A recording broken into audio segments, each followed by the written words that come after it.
When you think about the story of Germany, it's just epic.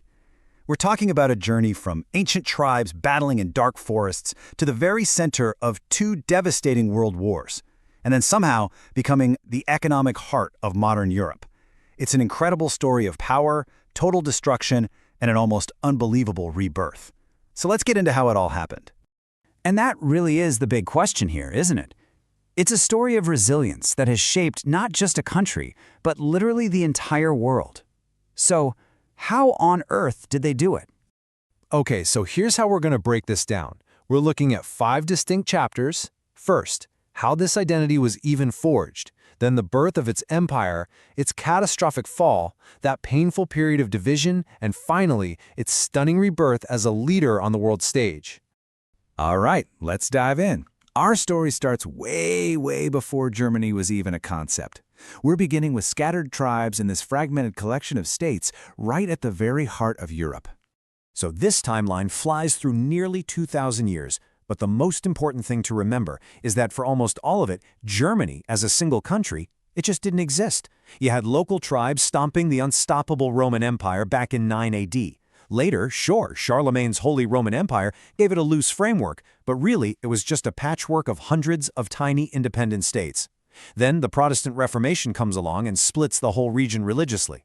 And finally, in 1806, Napoleon just waltzes in and dissolves the whole thing. For centuries, there was simply no unified Germany.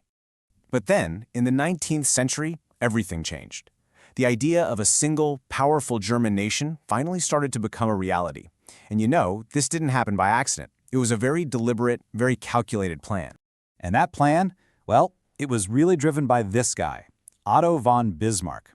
He was a brilliant and, let's be honest, an utterly ruthless Prussian statesman. He famously said that the big questions of the day wouldn't be decided by speeches, but by blood and iron. And his strategy was a masterclass in political chess, and it unfolded in 3 key steps. First up, diplomacy. He used it to build friendships and, more importantly, to isolate his enemies. Step 2, a few small strategic wars to weaken his German-speaking rivals, like Austria. And for the final masterstroke, he provoked a war with France, knowing that a common enemy would rally all the German states together, right under Prussia's leadership. And wow, did it work? It worked perfectly. After a quick victory over the French, the German Empire was declared. And get this, they did it in the Hall of Mirrors at Versailles, the palace of their defeated enemy. After centuries of being a total mess of little states, Germany was finally born. A powerful new player had just arrived on the world stage. But the thing about forging an empire with blood and iron is that it tends to unleash a new kind of ambition. And this newfound power would soon lead Germany, and honestly the entire world, down a path of just unimaginable destruction. I mean, just look at this dramatic shift. Before World War I, Germany's this industrial powerhouse, a new empire flexing its muscles. But after its defeat in 1918, it was a broken nation.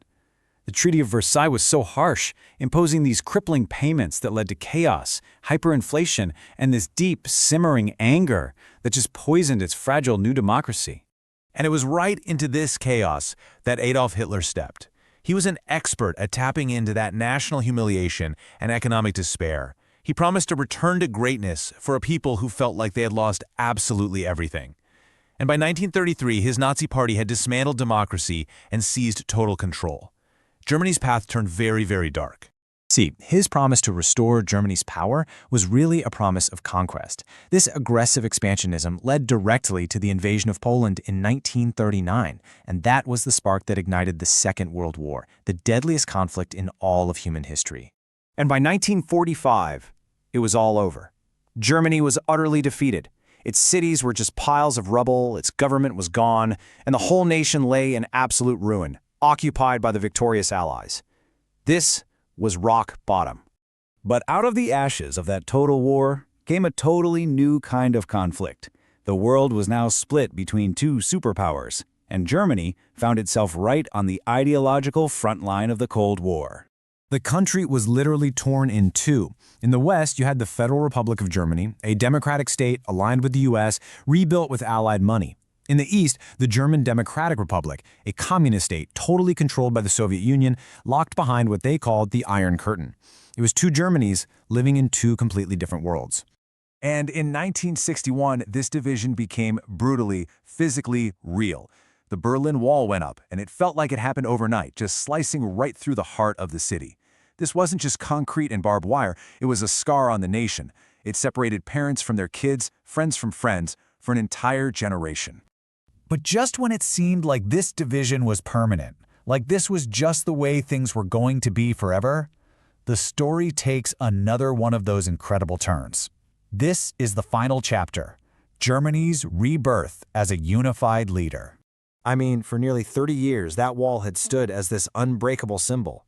But by the fall of '89, you could just feel the pressure building. Cracks were showing all across the Soviet bloc. And with hundreds of thousands of East Germans peacefully protesting in the streets, the impossible suddenly started to feel, well, possible. And then things happened so fast, it was just breathtaking. On November 9th, after weeks of these massive protests, the Berlin Wall fell. People just streamed through, chipping away at this hated barrier with hammers and picks. It was this global celebration of freedom on live TV. And then, less than a year later, on October 3rd, 1990, Germany was whole again. And the result of this reunification has been nothing short of astonishing. Today, a unified Germany stands as Europe's strongest economy. It's a powerhouse in technology and industry, and a really crucial stabilizing force in global politics. From total ruin, a modern, respected democracy was built. And so, Germany's journey completes this incredible arc, from forging an identity to building a massive empire, falling into absolute ruin, and then finally re-emerging from the ashes as this stable, prosperous, and unified nation. It's just such a powerful lesson in how history is never really over. It really makes you think, when you look back at this entire story of collapse and recovery, what part of Germany's incredible resilience stands out the most to you?